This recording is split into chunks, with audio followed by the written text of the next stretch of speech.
Vou integrar aqui o professor João César de Castro Rocha, que já está aqui conosco. Bem-vindo. Tudo bem? Rodrigo, boa tarde, Renato, boa tarde, Felipe. Felipe é meu colega da UF, o Erjan e o Piano. Né? Legal reunir. O Felipe pode ficar mais um pouco, né, aqui com a gente. Felipe começa, então, já. Eu sei que o João César está lançando um curso aí sobre Shakespeare, fiquei interessadíssimo. Já. Obrigado, Renato. Como é Aliás, que é? eu estava agora ensinando Shakespeare aqui para os alunos. Estamos lendo Coriolano. Olha, Shakespeare e a política. Olha só, Felipe. Em Coriolano, o personagem principal, que é o Coriolano, ele é um tirano muito arrogante, despreza o povo, e ele é exilado pelo povo para sair de Roma. Ele perde a eleição, por assim dizer. O que ele faz, Felipe? Ele se une a uma potência inimiga para destruir Roma. Pois é. Muito atual, né? Eu sou do tempo, Renato, em que eu e o João, a gente participava de debates literários, a gente discutia muito mais literatura que política, a gente se debruçava, né, João, sobre questões mais artísticas, estéticas, né? A gente foi meio que sugado por esse tsunami da extrema-direita que nos obrigou a ir para o debate público para proteger a democracia, para defender a democracia, como todo mundo, né? Então, eu só queria lembrar disso, que a seara do João original é a literatura, a teoria da literatura, o que ele faz com muita competência e fez a vida toda. Tivemos já muitas discussões e até discordâncias sadias, muito boas discordâncias, inclusive em rede nacional. Discordamos muito, mas com muita civilidade, coisa que hoje é difícil fazer quando se discute com a extrema-direita. Mas, João, deixa eu te encaminhar a primeira pergunta, que para mim é uma pergunta angustiante, muito angustiante.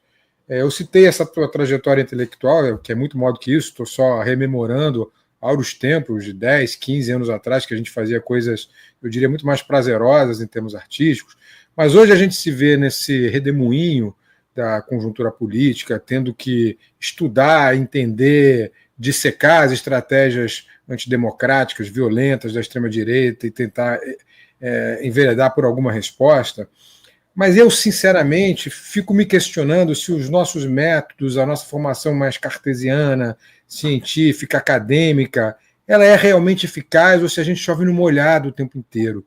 Eu realmente fico muito angustiado com isso. Às vezes eu estou aqui conversando com o Renato, com a Adri, ou na CNN, e faço os comentários e me sinto um pouco impotente, me sinto quase que uma fraude, eu me sinto assim com aquele complexo de fraude, mesmo de achar que eu não estou conseguindo fazer nada, que tudo que eu discuto aqui dialeticamente, na verdade está saindo pelo ralo, porque a questão não é dialética, a questão é controle do imaginário, é simbólica, e a gente não consegue dar conta disso nos nossos embates intelectuais. Você tem essa mesma sensação ou eu estou exagerando assim? Não, eu compreendo perfeitamente o seu sentimento, Felipe. Eu, no caso, eu tenho um defeito constitutivo, que é o otimismo irresponsável. Então, eu sempre creio que nós vamos encontrar uma alternativa. Mas o que eu quero dizer com isso? Nós precisamos entender, e isso aqui eu concordo plenamente com você, que a extrema-direita avança no mundo inteiro porque a extrema-direita ela investe em duas áreas. Áreas que, no passado, também eram do nosso campo. A primeira área na qual a extrema-direita investe, e com sucesso, é no campo dos afetos. E para a extrema-direita não se trata de discutir projeto, de discutir racionalmente a ágora e configurar o espaço público como um debate de ideias. Para a extrema-direita, do que se trata é de transformar a política na região dos afetos. Mas não estamos inovando em nada, aliás, como sempre. Vocês de faculdade de jornalismo, todos vocês se debruçaram com muito cuidado sobre um texto de 1936, do Walter Benjamin, a obra de arte na época da sua reprodutibilidade técnica. Esquecendo um pouco a discussão sobre o conceito de aura, o objetivo real desse texto do Walter Benjamin era contribuir, lá na década de 30, para que o campo da esquerda se opusesse ao avanço do nazifascismo pela apropriação criativa de dois meios de comunicação que, à época, surgiram e foram indispensáveis para o avanço nazifascista: o rádio e o cinema. E o Walter Benjamin chegou a cunhar a famosa expressão, ele disse assim: o fascismo estetizou a política. O que ele queria dizer com isso? Ele queria dizer que o fascismo dominou o campo imaginário político com a ordem dos afetos: ódio, ressentimento, inveja, busca eterna de bodes expiatórios. E o Benjamin dizia: nós precisamos, como resposta, politizar a estética. E politizar a estética significava, em alguma medida, Felipe, guardadas as proporções e com a modéstia que sempre nos caracteriza, mas politizar a estética é o que vocês fazem, é o que nós fazemos quando conversamos. Do que se trata é de trazer consciência crítica para o espaço público. Essa é a oposição básica entre uma política dominada puramente pelo afeto e um outro tipo de política que tem projeto, que procura se basear na consciência crítica. É fácil? Não. Porque o reino dos afetos, tal como manipulado pela extrema-direita, é o reino eterno da dopamina barata. Eternamente, esse fluxo constante de satisfações imediatistas que requerem a continuidade eterna do mesmo princípio. Então, o que fazer? Na nossa parte, eu acho que é algo importante, Felipe, e eu acho que a mídia alternativa tem uma importância muito grande, Renato e Dê. O trabalho que vocês fazem de formiguinha todos os dias tem um trabalho fundamental. Sem vocês, e por isso eu participo com enorme, voluntariamente sempre, eu participo com grande paixão dos debates da mídia alternativa. Porque sem vocês, o presidente Lula continuaria preso. E eu digo isso, eu não digo isso retoricamente. Eu digo, se nós não tivéssemos contado no Brasil, no espaço público, com um espaço crítico, no qual permanentemente foi chamada a atenção para as arbitrariedades da Lava Jato, nós não teríamos tido clima, por exemplo, para um hacker de Araraquara, revelando de fato o que vocês denunciaram durante anos da Lava Jato. Então, Felipe, situação complexa. O que nós podemos fazer? Da nossa parte, compreender que a extrema-direita é mestra na retórica dos afetos. A extrema-direita transnacional, ela tem PhD em retórica dos afetos. Os afetos tristes, o ódio, o ressentimento, mas que são os afetos, na história do Homo sapiens, são os afetos agregadores. Mas o que nós fazemos é suficiente? Não, Felipe, nenhuma circunstância. Mas o que nós fazemos pode ter uma importância grande se nós convencermos o governo da Frente Ampla e todos os governos de esquerda no mundo inteiro de que o jogo da política mudou radicalmente. E nesse jogo da política que mudou radicalmente, a esquerda precisa, no governo, recuperar uma dimensão sem a qual a esquerda se torna perfumaria, que é a dimensão do conflito. Sem conflito democrático, não há esquerda. E um governo como o governo da Frente Ampla precisa reconduzir a política para um universo do conflito democrático. É interessante esse teu discurso, essa tua fala, João César, porque ela pega exatamente o ponto que eu há muito tempo me bato aqui. Eu falo assim: a polarização sempre existiu. Ela não é um fato novo, né? É que agora, na polarização, nós temos a extrema-direita, com hegemonia sobre a direita, e não a direita liberal com hegemonia sobre a extrema-direita. É uma hegemonia pactuada, né? Porque o governo Bolsonaro teve lá o ministro da Economia, o Posto de Ipiranga, qual é o nome dele? Paulo Guedes, como o centro do governo. E não conseguiu ir muito além nas privatizações, no liberalismo radical, por falta de competência daquele grupo político que estava no poder. O Tarcísio tem sido muito mais hábil aqui em São Paulo, conseguiu rapidamente privatizar a Sabesp. Foi uma cartada de um ano, ele resolveu e entregou, e isso faz com que ele seja aplaudido por aí. Mas eu queria avançar um pouco nisso contigo, no seguinte: como a esquerda, consegue atrair um campo de centro para rachar, no mínimo, essa direita mais civilizada, vamos chamar assim, ter como uma parte, e radicalizar o seu discurso com uma agenda mais de esquerda. Porque será que só se ela for só para essa agenda de esquerda, nós nos tornaremos minoritários na sociedade, João César? Vamos lá, Renato. Eu fico feliz que você toque nesse ponto. Esse ponto é tão importante. Vou pensar aqui em voz alta, então. No Brasil, a luta de classes nunca foi tão forte como hoje. Só que a luta de classes no Brasil hoje, ela é exercida 24 horas por dia, 7 dias por semana, pela Faria Lima, pelo mercado financeiro e pela mídia corporativa. Não existe nada que o presidente Lula faça que não tenha uma manchete enviesada. Por exemplo, o presidente Lula voltou da China com acordos bilionários para investimento no Brasil de importantes indústrias chinesas. Vocês viram alguma notícia, alguma manchete positiva da imprensa sobre isso?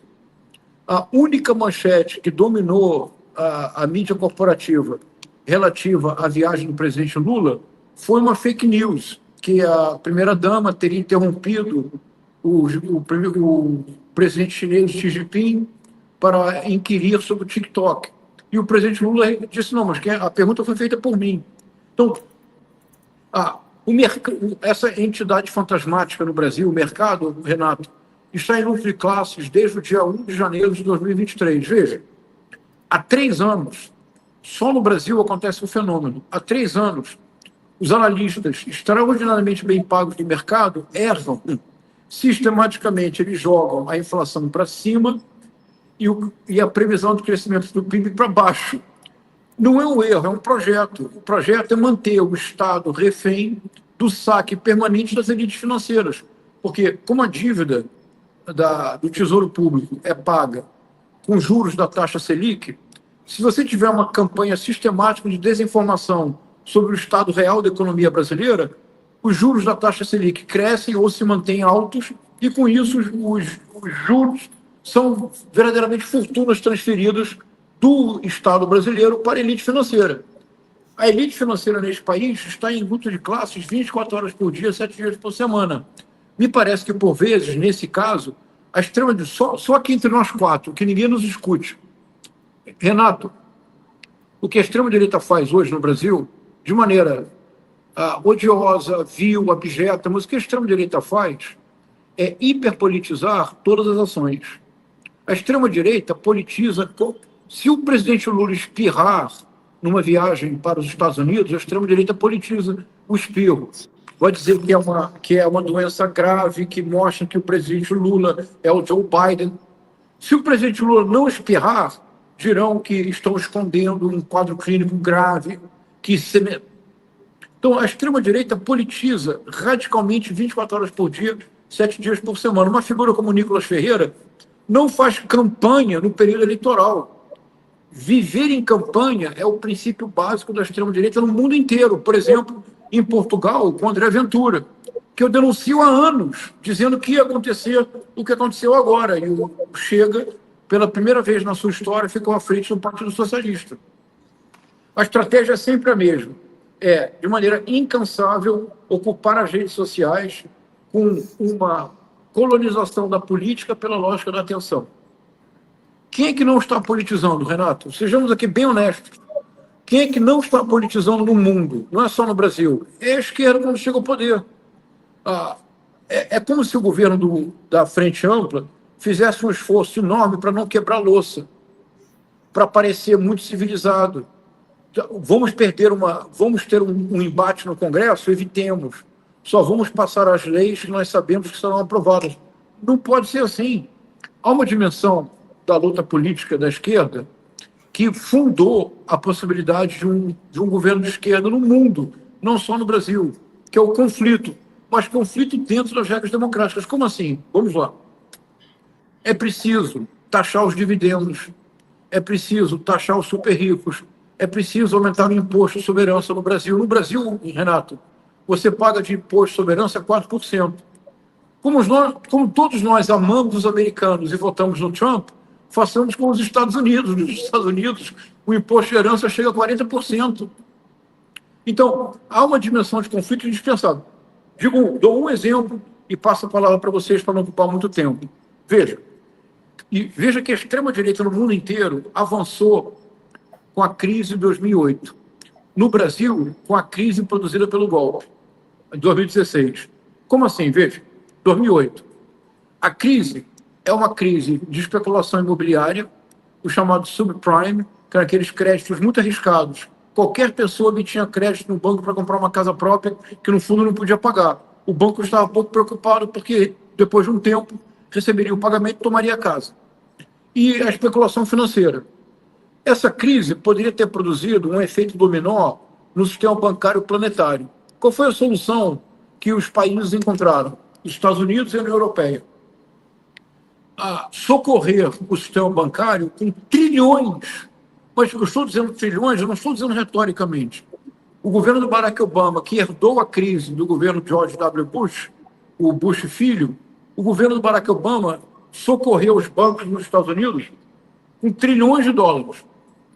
Compreende-se a racionalidade, não é, Dri? Senão seria um efeito dominó, o sistema bancário planetário poderia ruir. Perfeito, compreende-se a racionalidade. Agora, não se aceita o fato objetivo de que, na ponta, famílias de classe média baixa e famílias em condição ainda mais vulnerável, todas perderam suas casas, Renato.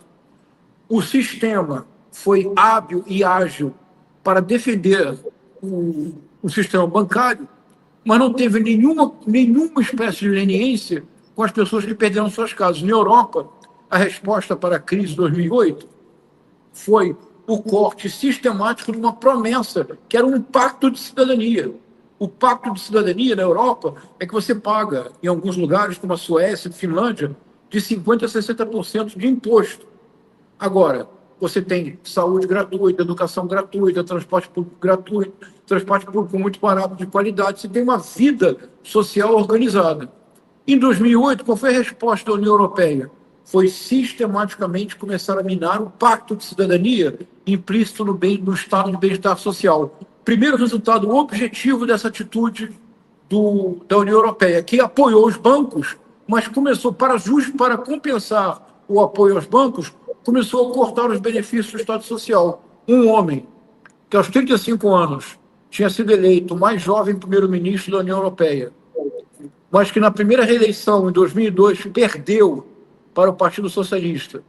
Na segunda tentativa de voltar ao poder, perdeu de novo, mais uma vez, para o Partido Socialista. Este mesmo homem aproveitou, surfou na crise de 2008, tornou-se a imagem do antissistema, voltou ao poder em 2010, segue no poder. Eu me refiro ao Viktor Orbán. Então, me parece que recuperar a dimensão do conflito é tão importante, Felipe, quanto o trabalho que nós fazemos, que é o trabalho de tentar desvendar os mecanismos da retórica dos afetos da extrema-direita. Mas os partidos, as frentes amplas e os partidos de esquerda que, porventura, cheguem ao poder, precisam politizar e recuperar a dimensão do conflito. Ou nós tendemos a perder a longo prazo, porque a campanha de desinformação da extrema-direita, a hiperpolitização no cotidiano, não tem trégua. É 24 horas por dia, 7 dias por semana. Um dia, eles tanto batem na porta que chegam ao poder.